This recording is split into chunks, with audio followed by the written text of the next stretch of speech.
हम लगातार लोगों को बोलते आ रहे हैं कि रेलवे लाइन जो है वहाँ पर स्टंट करना, कोई रोड व्हीकल चलाना या कोई भी और गतिविधि करना खतरनाक होता है। देखिए, रेलवे की पटरी पर चलने का अधिकार सिर्फ और सिर्फ रेलगाड़ियों को है। रेलवे की जो स्पीड है वह काफ़ी ज़्यादा होती है। कई सेक्शन में हमारी गाड़ियाँ 160 किलोमीटर प्रति घंटे की स्पीड से चलती है। भारतीय रेल एक नई सौगातें अलग अलग राज्यों को दे रहा है। मध्य प्रदेश को भी एक नई सौगात दी है। ये नई सौगात क्या है, बात करने के लिए हमारे साथ रेलवे बोर्ड के डीजी दिलीप कुमार जी हैं। दिलीप जी, सबसे पहले तो क्या ग्वालियर और बेंगलुरु के बीच में किस तरह की एक ट्रेन चलाई? यात्रियों को बेहतर सुविधा देना और लगातार कनेक्टिविटी को बढ़ाना भारतीय रेलवे का उद्देश्य है और इसी क्रम में हम लोगों ने एक नई ट्रेन सेवा आज प्रारंभ की है। यह ट्रेन सेवा है ग्वालियर से बेंगलुरु के बीच में।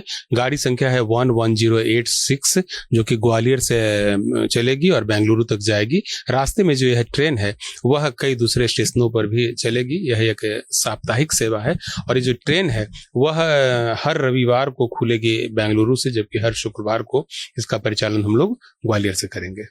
अगर इस ट्रेन की बात की जाए तो ये जो ट्रेन चलाई जा रही है ग्वालियर और बेंगलुरु के बीच, उस पे कितने यात्रियों को फायदा होगा, किस तरीके से फायदा होगा और कितनी जरूरत महसूस उसकी की जा रही है? देखिए, इस गाड़ी में कुल 22 कोच हैं, जिसमें 4 जनरल क्लास के हैं, 7 कोच हम लोगों ने स्लीपर क्लास के लगाए हैं। इसके अलावा 3rd AC इकोनॉमी, तृतीय वातानुकूलित श्रेणी और द्वितीय वातानुकूलित श्रेणी के कोच भी लगाए गए हैं। इसमें LHB रेक रखा गया है और यह ट्रेन जो है एक साथ कई राज्यों से होकर के गुजरेगी, जिसमें आपको मध्य प्रदेश है, महाराष्ट्र है, तेलंगाना है, आंध्र प्रदेश है और फिर कर्नाटक राज्य है। तो कई राज्यों को यह अपनी सेवा प्रदान करेगी और बड़े दिनों से यह डिमांड आ रही थी कि हम लोग मध्य प्रदेश के ग्वालियर से एक ट्रेन का परिचालन बेंगलुरु के लिए करें। आप जानते हैं कि बेंगलुरु और ग्वालियर दोनों ऐतिहासिक महत्व के शहर हैं और इन दोनों के बीच में जब कनेक्टिविटी बढ़ेगी, जब आवागमन की सुविधा बढ़ेगी तो दोनों शहरों की इकोनॉमी को लाभ होगा। साथ ही यह ट्रेन जिन शहरों से होकर के गुजरेगी उनकी इकोनॉमी भी काफी सुदृढ़ होगी। बाद में जो मेन पटरी है उस पर एक महिला गाड़ी तेजी से चलाती हुई दिखाई दी, क्या मामला है? देखिए, रेलवे की पटरी पर चलने का अधिकार सिर्फ और सिर्फ रेलगाड़ियों को है। कोई और अपने वाहन यदि वहां पर चलाने की कोशिश करता है तो वह गैर कानूनी है, खतरनाक है और जानलेवा भी है। आज एक ऐसी घटना सामने आई है और हम लोगों ने कंसर्निंग जो पीपल थे जो उस कार्य को कर रहे थे उन सबको गिरफ्तार कर लिया गया है और उनके खिलाफ अब कानूनी कार्रवाई की जा रही है और जो भी विधि सम्मत कार्रवाई है वो रेलवे प्रशासन द्वारा की जा रही है। हम लगातार लोगों को बोलते आ रहे हैं कि रेलवे लाइन जो है वहां पर स्टंट करना, कोई रोड व्हीकल चलाना या कोई भी और गतिविधि करना खतरनाक होता है।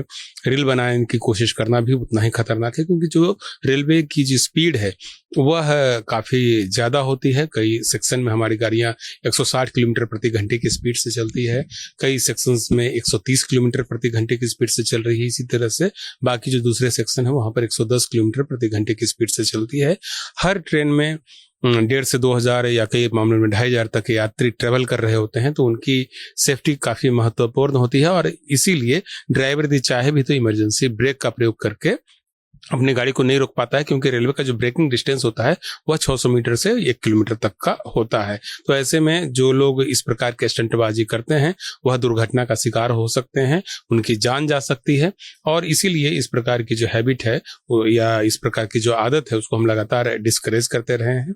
हम आपके चैनल के माध्यम से भी यह अनुरोध करेंगे लोगों से कि कभी भी रेलवे लाइन पर स्टंटबाजी न करें, रेलवे लाइन पर रील बनाने का प्रयास न करें, रेलवे लाइन से अनऑथराइज तरीके से अपनी गाड़ी को पार कराने या रेलवे लाइन पर गाड़ी को चलाने का प्रयास न करें, क्योंकि ये सभी काफी खतरनाक हो सकता है। इसमें आपकी जान जा सकती है, रेलवे दुर्घटना भी हो सकती है और हजारों दूसरे लोगों के जो सुरक्षा है वह भी प्रभावित हो सकती है।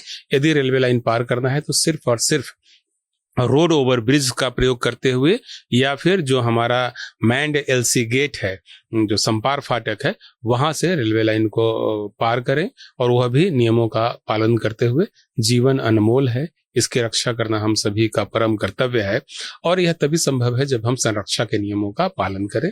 खुद सुरक्षित रहें, रेल को भी सुरक्षित ढंग से परिचालित होने दें। भारत एक्सप्रेस के लिए कैमरामैन रमेश के साथ मैं कोमल शर्मा।